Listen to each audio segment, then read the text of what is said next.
దేవుని గొప్ప నామానికి మహిమ కలుగును గాక.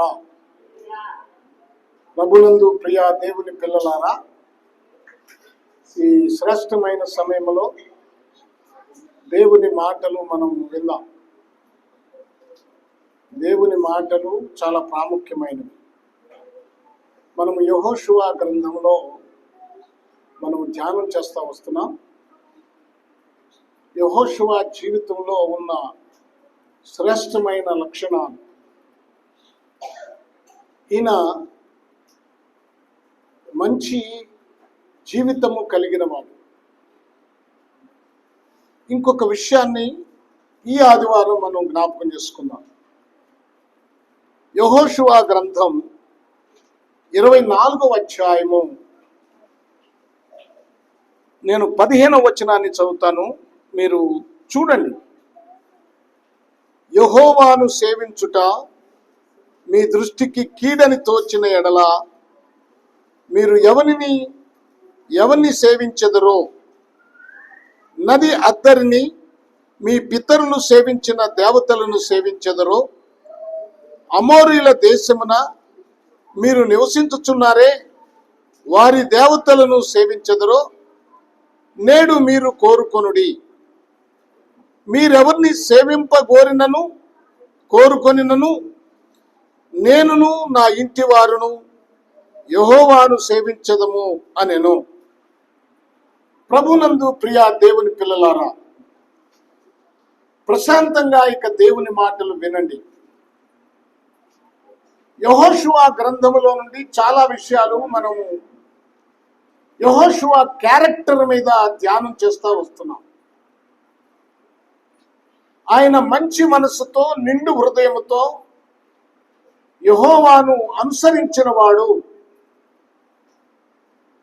అతడు చాలా మంచి హృదయము కలిగిన వాడని గత కాలంలో మనము ధ్యానం చేశాం. ఆ మంచి హృదయానికి తోడుగా ఈరోజు మరొక విషయాన్ని మీకు జ్ఞాపకం చేస్తున్నాను. యెహోషువ దేవుడు ఇశ్రాయేలుకి ఇచ్చిన వాగ్దానాన్ని మరొకసారి జ్ఞాపకం చేస్తున్నాడు. ఇశ్రాయేలుని హెచ్చరిస్తున్నాడు.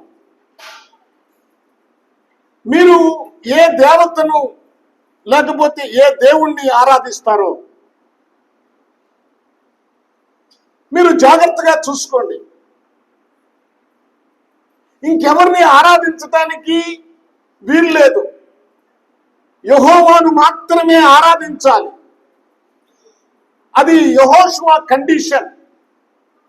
అది యెహోషువ కండిషన్ ఎందుకంటే అది దేవుడే చెప్పాడు. మీ చుట్టుపక్కల ఉన్న అన్య దేవతల ఆచారాలు, అన్య దేవతలను మీరు పూజించవద్దని. ఈరోజు సంఘానికి కూడా అదే చెప్తున్నాడు ప్రభు. మీ చుట్టుపక్కల అన్యులు ఉన్నారు, ఆ అన్యులు చేసే ఆచారాలు ఏది కూడా మీరు పాటించకూడదు, అవి మీకు తగదు అని. ఇక్కడ యెహోషువ నేనును నా ఇంటి వారును యెహోవాను సేవించదము. అతని ఒక్కడితోనే చెప్పట్లేదు, ఆయన ఇంటి వారిని తీసుకొస్తున్నాడు. నేనొక్కడిని మాత్రమే కాదు, నేనొక్కడినే దేవుణ్ణి ఆరాధించటం కాదు, నాతో కూడా నా ఇంటి వారు కూడా దేవుణ్ణి ఆరాధిస్తారు. ఎవరినంటే యెహోవానే ఆరాధిస్తారు. చూడండి, యెహోషువ చెప్పగలిగినటువంటి సవాల్, ధైర్యం.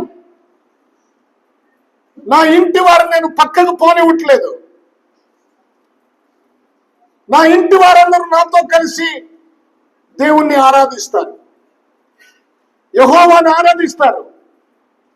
నేను అలాగూ వారిని మలుసుకున్నాను, అలాగూ వారి కొరకు ప్రయాసపడ్డాను.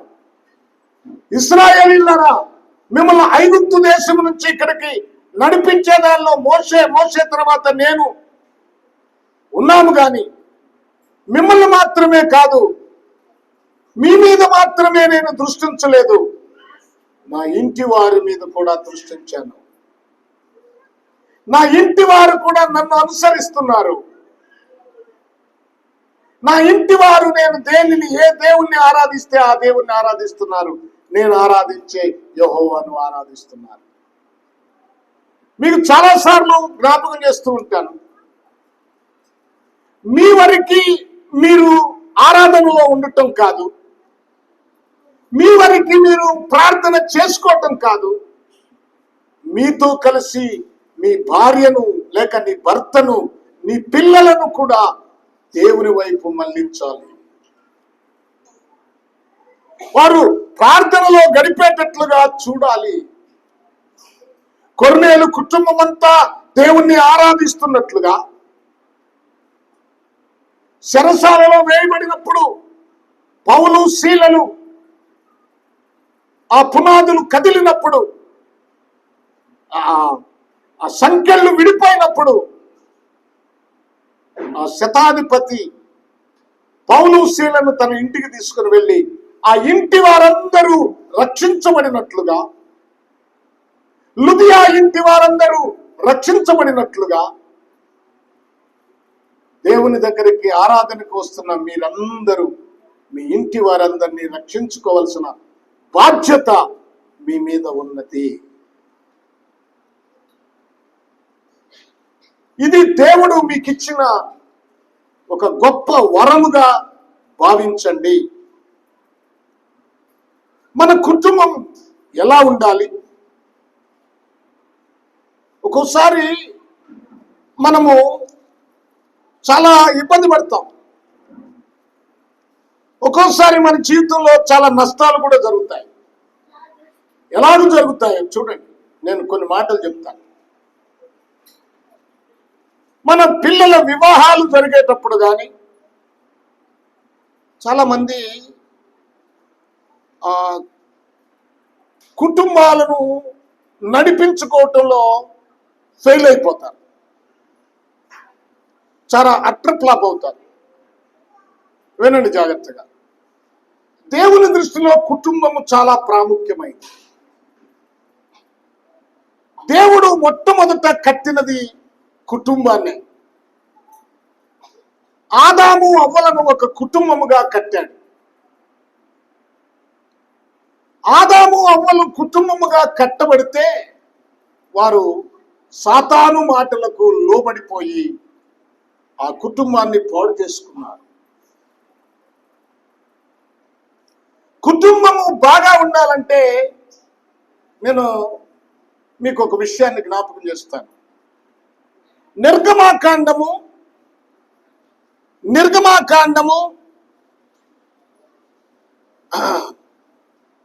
2వ అధ్యాయము 1వ వచనం చదవండి. లేవి వంశస్థుడొకడు వెళ్ళి లేవి కుమార్తెను వివాహము చేసుకొనెను. జాగ్రత్తగా వినండి. లేవి వంశస్థుడు ఎవరిని పెళ్లి చేసుకున్నాడు? లేవి కుమార్తెను అంటే ఇద్దరు లేవిలో ఉన్నవారు. దాని అర్థం ఏమిటంటే ఇద్దరు రక్షించబడిన వారు, ఇద్దరు దేవుణ్ణి ఎరిగిన వారు. లేవి కుమారుడు వెళ్ళి లేవి కుమార్తెను పెళ్లి చేసుకొనెను అని ఉంది అక్కడ. ప్రభునందు ప్రియ దేవుని పిల్లలారా, సందర్భం వచ్చింది కనుక చెప్తున్నాను. ఒక ఆయన ఇలా అన్నాడు, నేను విన్నాను యూట్యూబ్లో.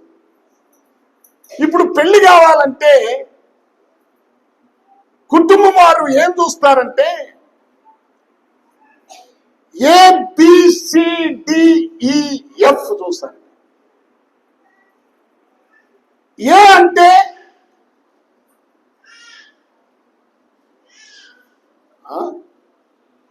బి అంటే, సి అంటే, కానీ కొన్ని అర్థాలు ఉన్నాయి.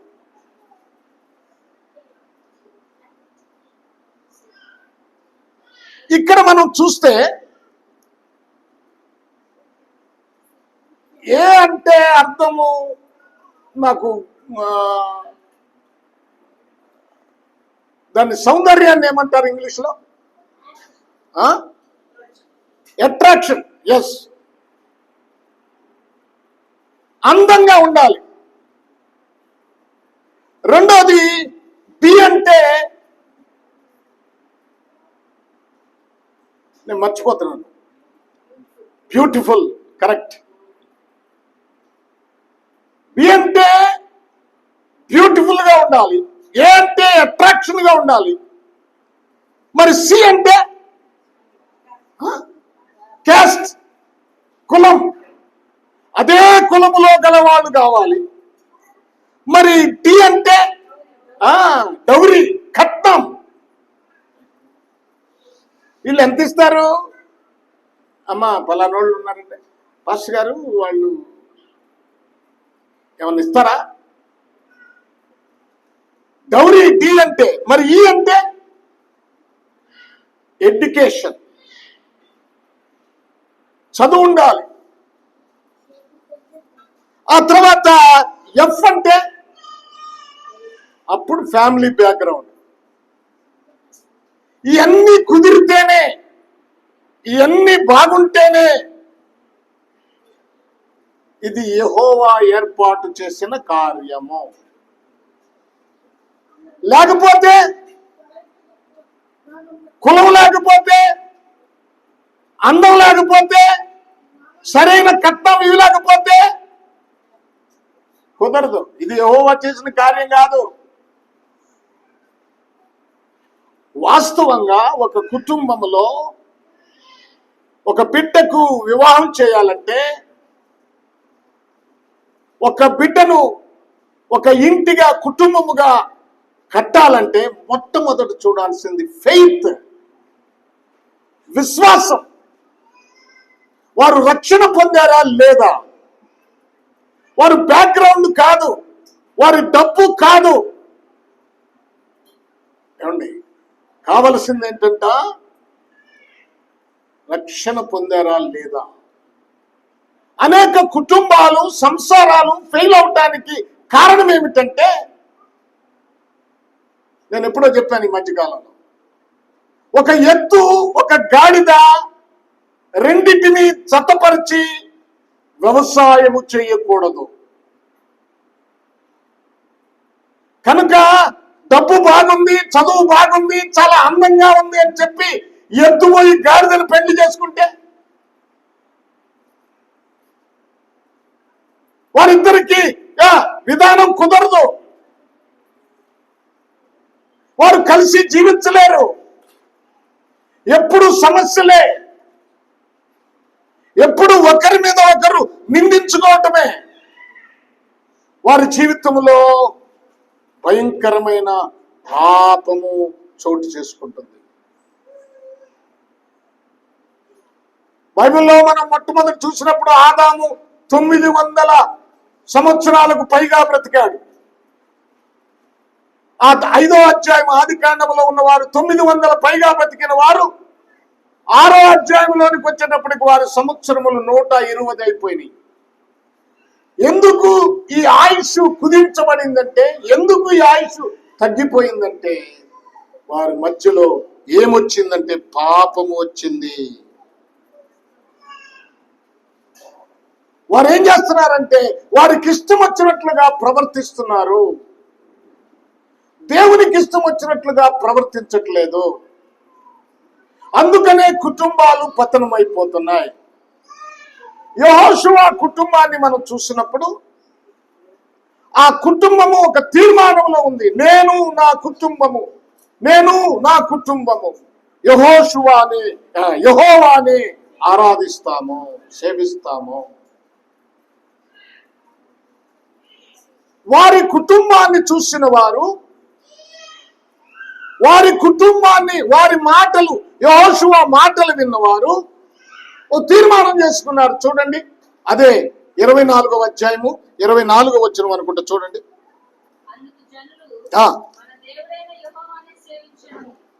జనులు ఏమంటారు? మన దేవుడైన యెహోవానే సేవించదము. ఆయన మాటయే ఇందుమని యెహోషువతో చెప్పిరి. చూడండి, ఇప్పుడు ఈ తీర్మానం వలన, యెహోషువ ఉన్న విధానము వలన ఏం జరిగింది? జనులు, కుటుంబాలన్నీ కూడా మేము యెహోవానే ఆరాధిస్తాము, ఆయన్నే సేవిస్తాము అనే ఒక తీర్మానానికి వచ్చారు. ఈరోజు నీ కుటుంబంలో నీవు చూడండి, చాలా భార్యాభర్తలు చాలా ప్రాముఖ్యమైనది. కుటుంబము చాలా ప్రాముఖ్యమైనది దేవుని దృష్టిలో. ఈ కుటుంబము చూడండి, నీవు జాగ్రత్తగా ఉంటే, ముఖ్యంగా భార్యాభర్తలు జాగ్రత్తగా ఉంటే దేవుడు ఆశీర్వదిస్తాడు. కొన్ని కుటుంబాలు బైబిల్లో కనపడతాయి. ఒకటి బుద్ధిహీనమైన కుటుంబం, బుద్ధి లేని కుటుంబం. వీళ్ళెవరు అంటే, ఉదాహరణకి నేను అననీయ సఫీరా గురించి మీకు చెప్పొచ్చు. వాళ్ళకు బుద్ధి లేదు. తమ ఆస్తిని అమ్మి సగం దాచుకొని సగం దేవుని సేవకుని దగ్గరికి దేవుని కొరకని తీసుకొచ్చారు. వారు చేసిన అక్రమం చూడండి, ఆ తన మీద ఉన్న ఆ ఆపేక్ష వారిని చంపేసి వారు చనిపోయారు, భార్యాభర్తలు ఇద్దరు. ఎందుకంటే వారు దేవుణ్ణి మోసం చేశారు కనుక. ఇది బుద్ధిహీనమైన కుటుంబం. చూడండి, యెజబెలు, ఆహాబు భక్తి కలిగిన వాడే.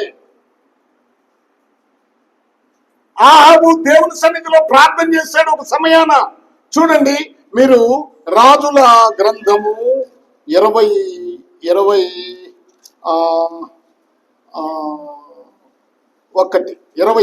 అధ్యాయం, మొదటి రాజు 20వ అధ్యాయం,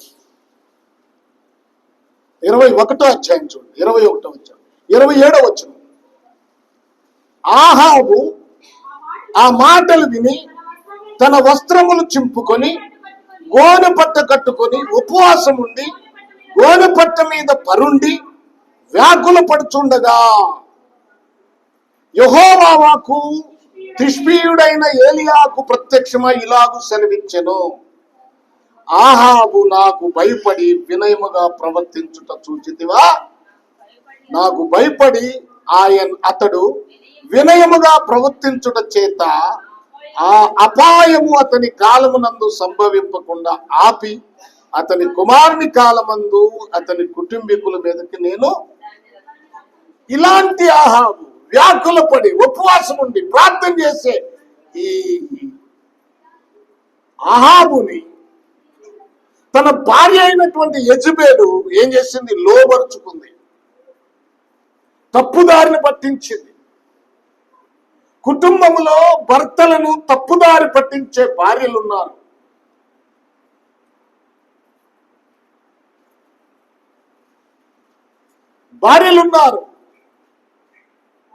నాకు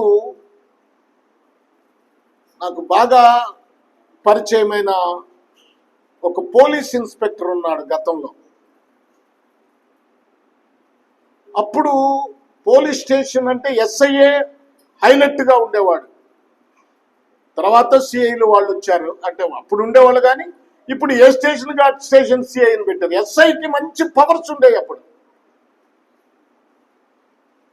ఇంట్లో ఆయన బాగానే ఉండేవాడు. ఇంట్లో భార్య ఎప్పుడు ఆయన శోధిస్తూ ఉండేది. అందరూ సంపాదించుకున్నారు, ఇది సంపాదించుకున్నారు, ఏమైతే ఆయన కొంచెంగా ఆ లంచాలకు అలవాటు పడ్డాడు. ఒకసారి పట్టుబడ్డాడు, సస్పెండ్ చేశారు. ఎలాగో ఒక క్రిస్టియన్ అధికారి, అక్కడ పైన ఒక క్రిస్టియన్ అధికారి వచ్చి ఈయన పేరు క్రిస్టియన్ అని ఉండేటప్పటికి అది చూసి ఏంటి ఫైల్ ఇట్లా ఉందని అతను ఒక వారం రోజులు డిప్యుటేషన్ మీద ఆ సీట్లోకి వచ్చాడట. అప్పుడు ఈయన ఫైల్ కనపడింది. ఈయన వెంటనే పిలిపించి నువ్వు ఇంకెప్పుడు ఇలాంటి పనులు చేయమాకని చెప్పి మళ్ళా డ్యూటీ ఇచ్చేసాడు. డ్యూటీ ఇస్తే మరలా ఈయన డ్యూటీ చేస్తుంటే మరలా ఇదే పని. ఆ భార్య ఏమనుకోవాలి, మనకు దేవుడు మేలు చేశాడు, ఇక అవసరం లేదులే, మనం చక్కగా ఉందాము అని అనుకోవట్లేదు. మరలా ఆయన్ని ఒత్తిడి చేస్తే మొదలు పెడితే మరలా ఏముందిలే తీసుకుందాం, మొన్నంటే దొరికాం, ఈసారి దొరకకుండా చేద్దామనే ఉద్దేశంతో చేశాడు, దొరికిపోయాడు, చివరికి సస్పెండ్ అయిపోయాడు, ఆ దిగులతోనే చచ్చిపోయాడు. చూడండి, కొంతమంది భార్యలు భర్తని ఇలా రాంగ్ ట్రాక్ లో నడిపిస్తారు. కొంతమంది భార్యలు భక్తిగా ఉంటే భర్తలు ఏం చేస్తారు తెలుసా, అవమానపరుస్తూ ఉంటారు. వీడు తాగొచ్చి వీడు గందరగోళమైన పరిస్థితుల్లో బ్రతుకుతూ భక్తిగా బ్రతుకుతున్న భార్యను హింసిస్తూ ఉంటారు. ఇది చాలా ఘోరంగా ఉంటుంది. ఈ మధ్య ఒక సర్వే చేశారు, ఆలోచన చేశారు. స్త్రీలు చాలా మంది, వివాహమైన స్త్రీలు అక్రమ సంబంధాలకు వెళ్ళిపోతున్నారు, కారణం ఏమిటి అని సర్వే చేస్తే వాళ్ళు చెప్పుకునే విధానం, ఒక స్మాల్ సర్వే చేసుకున్నారు వాళ్ళు. వాళ్ళకి తేలిన విషయం ఏమిటంటే, పెళ్ళయి పిల్లలున్న భార్యలు ఎందుకు అక్రమ సంబంధాలకు వెళుతున్నారు అంటే, భర్తలు త్రాగుబోతులై వ్యసనాలకు లోనై భార్యను పట్టించుకోకుండా పిల్లలను పట్టించుకోకుండా వారు ఇష్టం వచ్చినట్లుగా మరి తిరగటం వలన, కుటుంబ బాధ్యత లేకుండా ఉండటం వలన ఆ కుటుంబ బాధ్యత ఈ భార్య మీద పడి ఆ కుటుంబాన్ని నడిపించడం కోసం అక్రమ మార్గంలోనికి వెళ్ళిపోతున్నారు. చూడండి ప్రియులారా, అందుకనే బుద్ధిహీనులుగా ఉండొద్దు కుటుంబ సభ్యులు, భార్యాభర్తలు. వాడు నిమ్రోదు అనే వాడు ఇంకొకడు ఉన్నాడు. ఆ నిమ్రోదు సూర్యుడు గాను, నిమ్రోదు భార్య చంద్రుడు గాను, వాళ్ళకు పుట్టిన నీనస్ అనే కుమారుడు నక్షత్రంగాను ఉండి యెహోవా ఎదుట పరాక్రమ కలిగినటువంటి వేటగాడు అనే ఒక నానుడి ఉండటం వలన లోకోక్తిని సంపాదించుకొని చివరికి మేమే దేవుళ్ళము, నా కొడుకే యేసుక్రీస్తు అంటే రక్షకుడుగా వచ్చాడు, అందరు మీరు మమ్మల్నే పూజించాలని బలవంతం చేసి ఆ కుటుంబము నాశనానికి గురయ్యింది. ప్రభునందు ప్రియులరా, బుద్ధిహీనమైన కుటుంబం, మాకంటే గొప్పెవరు సంఘములో? మా కుటుంబం కంటే గొప్పెవరు సంఘములో? మాకన్నా ఆ ధనవంతులు ఎవరున్నారు? సంఘములో మాకన్నా తెలివైన వాళ్ళు ఎవరున్నారు? సంఘానికి పోషించటంలో మాకన్నా ఎక్కువ ఎవరిస్తున్నారు? ఇలాంటి అహంభావపు జీవితము కలిగిన కుటుంబాలు లేకపోలేదు. ఇవి బుద్ధిహీనమైన కుటుంబాలు. గుర్తుపెట్టుకోండి. మరొక కుటుంబం ఉంటుంది, మరొక రకం కుటుంబం. ఈ కుటుంబం ఏమిటంటే, పైకి భక్తి, లోపల దాని శక్తిని ఆశ్రయించని కుటుంబం. పైకి భక్తిగానే కనపడతారు, మందిరానికి వస్తే ఏం ప్రార్థన చేస్తారో, మందిరానికి వస్తే ఏం సాక్ష్యాలు చెప్తారో,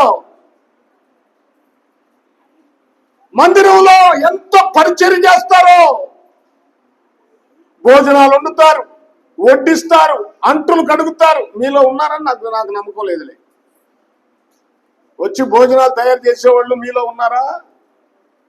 అంటులు కడిగే వాళ్ళు ఉన్నారా? తింటారు, ప్లేట్లు కూడా ఆడ పడేసి వెళ్ళిపోతారు. ఇక నువ్వు తిన్నా నీ కొండిన గిన్నెలు ఎవడు కడుగుతాడో? దేవుని మందిరంలో కూడా కడగవు. నువ్వేమన్నా గొప్ప అనుకుంటావు, వెళ్ళిపోతావు. ఇక్కడ పరిచర్య చేయవు. కనీసం వండారు కదా, సిద్ధం చేశారు కదా, నువ్వు తిన్నావు కదా, అయ్యో ఈ కష్టపడి ఎవరో వండారు, ఎవరో ఇది సిద్ధం చేశారు, కనీసం తిన్న తర్వాత నేను ఈ గిన్నె కడుగుదాం, ఇది ఊడుద్దాం, ఈ ఇస్తరులు ఎత్తేద్దాం అనే ఆలోచన కూడా లేదు. లేదు. కొంతమంది భలే పరిచయం చేస్తారు, పైకి చాలా భక్తిగా కనపడతారు, ప్రార్థన చేయమంటే భలే బాగా ప్రార్థన చేస్తారు, కానీ పైకి భక్తే గాని లోపల ప్రార్థన శక్తి ఉండదు. ఇంట్లో భార్యాభర్తలు పరిస్థితులు ఎలా ఉంటాయి? భయంకరంగా ఉంటాయి. కొట్టుకుంటారు, తిట్టుకుంటారు, అల్లరి చేసుకుంటారు, అవమానపరుచుకుంటారు. భర్త భార్య అమ్మని విమర్శిస్తాడు, భర్త భార్య అన్నని విమర్శిస్తా తల్లిని విమర్శిస్తాడు, భర్త భార్య కుటుంబాన్ని అంతటిని విమర్శిస్తాడు. మరి భార్య ఏమన్నా తక్కువ తింటుందా? నీ అన్న ఎలాగుంది, మీ అన్నలు ఎలా ఉన్నారు, మీ నాన్న ఎలా ఉన్నాడు? భర్త యొక్క కుటుంబాన్ని అంతటిని విమర్శించుకుంటా ఉంటారు. మళ్ళా ఎవరన్నా వస్తే ఎంతో భక్తిగా కనపడతారు, మందిరానికి వస్తే ఎంతో భక్తిగా కనిపిస్తుంటారు. క్రైస్తవుల్లో ఇలాంటి కుటుంబాలు కూడా ఉన్నాయి, ఇలాంటి కుటుంబాలు కూడా ఉన్నాయి. చూడండి, ఈ కుటుంబాలు కాదు మనకు కావాల్సింది. మనకు కావలసిన కుటుంబములు ఏమిటి అంటే భక్తి కలిగిన కుటుంబము. నేనును నా ఇంటి వారు యెహోవానే సేవిస్తాము. మా ఇంటి వారు యెహోవానే సేవిస్తాము. దేవుని మందిరానికి కుటుంబం అంతా వస్తారు. యెషయా గ్రంథం 2వ అధ్యాయము 3వ వచనం ఒకసారి చదవండి.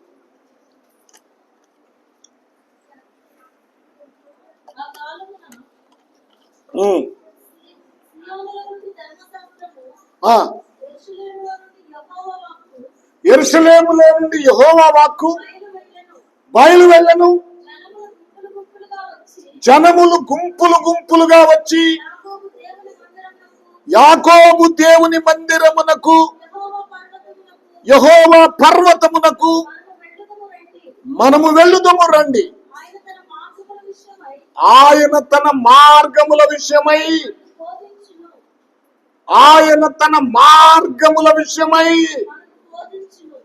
ఎక్కడ బోధించేది ఎక్కడ? యెహోవా. వాళ్ళు ఏమనుకున్నారు? యెహోవా మందిరమునకు వెళుదుము రండి. అక్కడికి వెళితే యెహోవా మార్గాలు మనకు బోధిస్తారు, మనం ఉండవలసిన రీతిని బోధిస్తారు. దేవుని మందిరానికి అబ్బాయి చిన్నడా, రే అమ్మాయి పెద్దమ్మాయి, ఏంటి ఇంకా ఆలస్యం చేస్తున్నావు, రెడీ అవ్వు. ఏమండి ఏంటి ఇంకా నువ్వు మొహం గడిగేకాడే ఉన్నావు, రెడీ అవ్వు. ఎందుకంటే మనందరము దేవుని మందిరంలోకి వెళ్తే అక్కడ యెహోవా మార్గము, దేవుని మార్గము మనకు బోధిస్తారు, మనం ఎలా నడవాలో బోధిస్తారు. ఎందుకు రావాలి దేవుని మందిరానికి? కుటుంబం అంతా ఎందుకు రావాలండి? మీ కుటుంబం అంతా సమాధానంగా ఉండాలంటే ఇక్కడ దేవుని మార్గాలు బోధిస్తారు కనుక, దేవుని వాక్యము బోధిస్తారు కనుక వాటిని విని నేర్చుకోవడానికి మీరందరూ కుటుంబం అంతా రావాలి. కుటుంబం అంతా రావాలి, దేవుని మార్గములను వినటానికి రావాలి. Praise the Lord, praise the Lord. ప్రభునందు ప్రియ దేవుని పిల్లలారా, జ్ఞాపకం చేసుకున్నాం. మనం బైబిల్లో చూసినప్పుడు ఎంతో మంది భక్తి కలిగిన కుటుంబాలు కనపడతాయి, భక్తిహీనమైన కుటుంబాలు కనపడతాయి. భక్తిహీనమైన కుటుంబాలు పతనమైపోయాయి. లోతు నీతిమంతుడే, కానీ లోతు భార్య లోక సంబంధమైన ఆశలు కలిగినది. ఒక కుటుంబానికి ఒక మూల వచనం ఉంది. హెబ్రీయులకు రాసిన పత్రిక 13వ అధ్యాయము 4వ వచనం, 5వ వచనం చూడండి. ఈ వివాహము అన్ని విషయములలో ఘనమైనదిగాను పాన్పు నిష్కపటమైనదిగాను ఉండవలెను. చూడండి ఏమంటారు తర్వాత చదవమ్మా.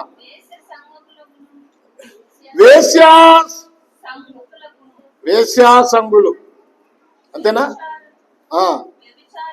వ్యభిచారులకును వేశ్యాంగులను వ్యభిచారులకును దేవుడు కుటుంబంలో ఎలా ఉండాలంట? కుటుంబంలో ఎలా ఉండాలి? వివాహమైనది ఘనమైనదిగా ఉంచుకోవాలి. పాన్పు భార్యాభర్తలు, పాన్పు అంటే మీరు అనుభవించే అనుభవం నిష్కపటమైనదై ఉండాలి. అంతేగాని నీవు అక్రమ స్థితిలోకి వెళ్ళిపోతే, వేశ్య జీవితానికి వెళ్ళిపోతే, తర్వాత చూడండి వ్యభిచార సంబంధమైన జీవితానికి వెళ్ళిపోతే దేవుడు మిమ్మల్ని తీర్పు తీరుస్తాడు అన్నాడు. 5వ వచనం చూడండి ఎలా ఉండాలంటే కుటుంబము ధనాపేక్ష లేనివారై మీకు కలిగిన వాటితో తృప్తి పొంది ఉండండి. ఎలా ఉండాలంట? ఎలా ఉండాలి? కలిగిన వాటితో. ధనాపేక్ష లేనప్పుడు కలిగిన వాటితో తృప్తి పడతారు. దేవుడు నీకు ఇచ్చిన దాంతో సర్దుకుంటావు, పక్క వాళ్ళతో పోల్చుకో. వాళ్ళు అలా ఉన్నారు, వాళ్ళు అలాగూ సంపాదించుకున్నారు, మాకేది? రేపు పిల్లలేంటి? ఏంటంటే ధనము సమస్తమైన కీడులకు మూలం. ధనం కావాలి. ధనం కోసం ఏవేవో ప్లాన్లు వేస్తారు, ఏవేవో స్కీములు వేస్తారు. నేను బాగా అవసరతలో ఉన్నా, డబ్బులు 1 లక్ష రూపాయలు కావాలి. అంతలోకి నడుతుంటే ఒక యాడ్ తగిలింది. ఆ యాడ్లో ఎవరంటే ఈ రిలయన్స్ అధినేత ఉన్నాడు చూడండి, ఆయన పేరేంది? అంబానీ బొమ్మేసి మీకు 25 లక్షల వరకు లోను వెంటనే ఇస్తాము, దేంతో? ఆధార్ కార్డుతో అని ఉంది. ఆయన బొమ్మ చూసేటప్పటికి ఇది నిజమే అయి ఉంటుంది అని నొక్కాను. వాడెవడో ఎత్తి ఏమండి అన్నాడు, అయ్యా నాకు 1 లక్ష రూపాయలు కావాలయ్యా, మరి ఇస్తారా అంటే, మీ ఆధార్ కార్డు పంపించండి, మీ పాన్ కార్డు పంపించండి అన్నాడు. వెంటనే పంపించి మళ్ళీ వాడు కొంచెంసేపు తర్వాత, అయ్యా మీరు ఇన్సూరెన్స్ 3000 కడితే మీకు వెంటనే వచ్చేస్తుంది లోన్ అన్నాడు. మరి ఏం చేయమంటావు అన్నా? 3000 పంపించండి ఇన్సూరెన్స్ అన్నాడు. 3000 పంపించా. 3000 పంపించిన తర్వాత ఇన్సూరెన్స్ కట్టినట్టుగా కాగితాలు పంపాడు నాకు ఆ సెల్లులోనే. అదేందో బాగా చేశాడండి, ఇన్సూరెన్స్ కట్టినట్టుగా ఉంది. సరేలే, ఊరే మొత్తానికి ఇస్తున్నాడు రా అనుకున్నాను. అయ్యా మా ఎవడో బ్రాంచ్ మేనేజర్ ఫోన్ చేస్తాడు, ఆ ఫోన్ అటెండ్ చేయండి సార్ అన్నాడు. సరేనని సరే వస్తుందంటే 5 నిమిషాల్లో బ్రాంచ్ మేనేజర్ అని ఫోన్ వచ్చింది. సార్ మీకు ఇస్తాం సార్, 1 లక్ష రూపాయలు కాదు 5 లక్షలు ఇస్తాము, ఒకేసారి ఇస్తాం సార్ అంటే, అయ్యా ఏం చేయాలని? సరే అయ్యా అన్న, మీరు జిఎస్టీ కట్టాలి సార్ 12,000 కట్టంగానే మీకు మీ అకౌంట్లో పడిపోతాయి డబ్బులు అన్న. నాకు అప్పుడు కానీ స్ట్రైక్ కాల. అప్పుడు స్ట్రైక్ అయింది, ఓరే వీళ్ళు మోసగాళ్ళు రా బాబు అని. చూడండి, తర్వాత అర్థమైంది మనం నష్టపోతాం. జాగ్రత్త. కలిగిన దానితో తృప్తి పడాలి. చూడండి ప్రభునందు ప్రియులారా, ఈ రోజున చాలా మోసగాళ్ళు బయలుదేరారు. నీ ఇంట్లోనే ఉండి మీరు నెలకి 50,000 సంపాదించుకోవచ్చు, 1,00,000 రూపాయలు సంపాదించుకోవచ్చు. ఇవన్నీ యాడ్లు వస్తున్నాయి, నమ్మొద్దు దయచేసి. అంతా మోసమే. మనల్ని మన అకౌంట్లో ఒక్కొక్కసారి ఫోన్ చేస్తాడు, మీది కొట్టక్ మహేంద్ర బ్యాంకులో మీకు అకౌంట్ ఉంది కదా, మీ ఇంట్లోనే ఉండి మీరు మీకు డబ్బులు మీకు లోన్ వస్తుందండి అని చెప్పి ఏం చేస్తాడు తెలుసా? వాడు ఒక ఫారం పంపించి ఆ ఫారాన్ని పూర్తి చేసి సెండ్ చేయగానే మన అకౌంట్లో ఉన్న డబ్బులన్నీ వెళ్ళిపోతాయి. అలాంటి ఫోన్లు వచ్చినప్పుడు కొంచెం జాగ్రత్తగా ఉండండి. సరే, మంచిది. మన కుటుంబం మనకు ముఖ్యం. ఏంటంటే కుటుంబం. ఎలాంటి కుటుంబం? భక్తి కలిగిన కుటుంబం అయి ఉండాలి. ఎలాంటి భక్తి? ఇప్పుడు మీరు 128వ కీర్తనలోనికి రండి. 128వ కీర్తన చదువమ్మా. యెహోవా యందు భయభక్తులు కలిగి ఆయన త్రోవల యందు నడుచువారు ధన్యులు. యెహోషువలాగా ఇప్పుడు యెహోవా యందు భయభక్తులు కలిగి ఆయన త్రోవల నడుచు వాడుగా కనపడుతున్నాడు. నడుచువారందరూ ధన్యులు, వారు నిశ్చయముగా నీవు నీ చేతుల కష్టార్జితమును అనుభవిస్తావు. ఇప్పుడు అన్నాడు, నీవు ధన్యుడు, నీ భార్య నీ లోగిట ఫలించు ద్రాక్ష వల్లె వలె ఉండును, నీ భోజనపు బల్ల చుట్టూ నీ పిల్లలు ఒలీవ మొక్కల వలె ఉంటారు. నీకు ఇంకో మాట చెప్తాను నేను. దేవుడు పిల్లల్ని ఎందుకు ఇస్తున్నాడు? దేవుడు పిల్లల్ని నీకు ఎందుకు ఇచ్చాడు? దేవుడు మనల్ని పిల్లల్ని ఎందుకు ఇచ్చాడంటే, మన తర్వాత భక్తి కలిగిన జీవితంగా మరొక తరాన్ని సిద్ధపరచటం కోసం. ఇప్పుడు నీ భక్తి, నీ సంఘ ఆరాధన, నీ సంఘ సభ్యత్వం నీతోనే అంతం కాకూడదు. నీ కుటుంబంలో నీకివ్వబడిన పిల్లలు వారు కూడా భక్తి మెట్టులు సంఘ సభ్యులుగా చేర్చబడాలి.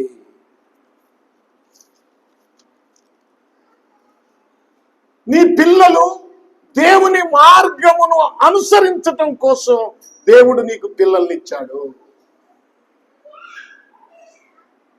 నీ పిల్లలు దేవునితో సావాసం చేయాలని ఉద్దేశం. నీవు దేవునితో సావాసం చేస్తున్నావు, నీ పిల్లలు కూడా దేవునితో సావాసం చేయాలనే ఉద్దేశంతో నీకు దేవుడు పిల్లల్ని ఇస్తున్నాడు.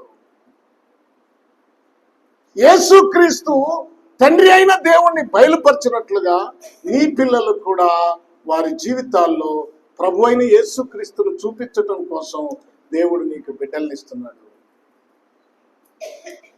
నీ పిల్లలు భోజనపు బల్ల చుట్టూ ఒలీవ మొక్కలు